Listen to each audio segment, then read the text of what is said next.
Welcome to Samba Samba. Enjoy the video. You start by gathering hardware and verifying compatibility. Plug the active HDMI or DisplayPort cable into the monitor and your source device. Secure power to both.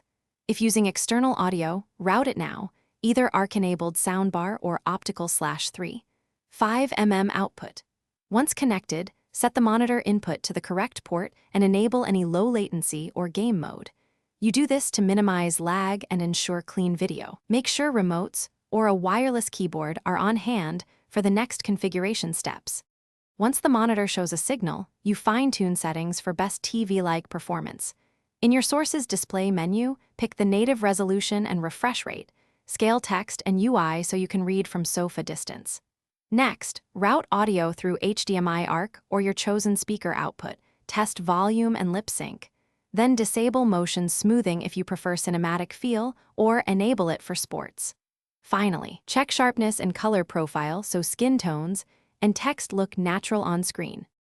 You finish by making the setup convenient and robust. Pair remotes, program input shortcuts, and save picture profiles for streaming versus live TV so switching is instant. Run a final playback test, varied content, closed captions, and volume levels. If the image or audio misbehaves, swap the HDMI cable first, try another port, and reboot both devices. If persistence remains, reset the monitor picture settings and reapply your profiles. This single troubleshooting flow resolves most connection or format mismatches quickly. Thanks for watching. Consider subscribing if we helped you.